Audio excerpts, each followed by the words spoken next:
Assalamualaikum warahmatullahi wabarakatuh. Sebelumnya perkenalkan, nama saya Hisyam Asher Ristiawan dengan NIM 211510301071 dari Prodi Ilmu Tanah Fakultas Pertanian Universitas Jember. Di sini saya akan melakukan podcast untuk memenuhi tugas KPP kelas L. Apa sih sistem tumpang sari itu? Para petani pasti sudah sering menerapkan sistem tumpang sari ketika berkebun atau berbudidaya. Tapi bagi orang awam mungkin istilah sistem tumpang sari ini terdengar asing kan? Nah, lalu apa sih definisi dan keuntungan dari berkebun dengan sistem tumpang sari?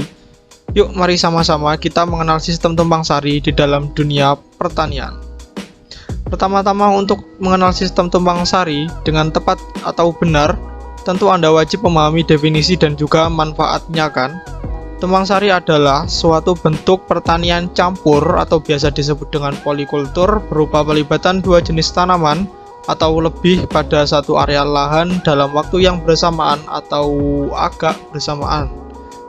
Tumpang sari yang umum dilakukan adalah penanaman dalam waktu yang hampir bersamaan dua jenis tanaman budidaya yang hampir mirip. Lalu apa manfaatnya jika menerapkan sistem tumpang sari dalam lahan pertanian atau perkebunan Anda? Manfaat yang pertama yaitu hasil panen pada lahan tidak luas bisa beberapa kali dengan usaha panen dan jenis tanaman yang berbeda. Yang kedua, pertanian mendapatkan hasil jual yang saling menguntungkan dengan menghentikan dari tiap jenis tanaman berbeda. Dan yang ketiga, resiko kerugian dapat ditekan karena terdapat pada setiap tanaman.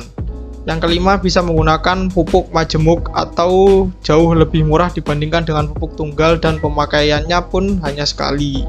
Sangat menguntungkan sekali kan? Lalu tanaman apa saja sih yang cocok untuk pertanian tumpang sari? Ternyata dari menerapkan sistem tumpang sari ini cukup banyak dan positif ya. Tapi kira-kira tanaman apa aja sih yang dapat diterapkan di sistem tumpang sari ini? Ini dia rangkumannya. Yang pertama, jagung kedelai. Yang kedua, jagung dan kacang tanah. Yang ketiga, bawang dan kol. Yang keempat, asparagus dan tomat. Yang kelima, kubis dan bawang merah. Yang keenam, nanas dan terong. Yang ketujuh, seledri dan lobak. Yang kedelapan, tomat dan cabai. Jadi jika gagal panen satu komoditas pertanian, dapat panen komoditas yang lainnya. Dan penggunaan sistem ini karena dalam tumpang sari sangat minim mengalami resiko gagal panen, karena dengan penggunaan sistem ini kondisi tanaman akan lebih minim untuk terserang hama, dan kondisi tanah di sekitar area tumpang sari dipercaya akan jauh lebih subur. Gimana? Apakah berminat?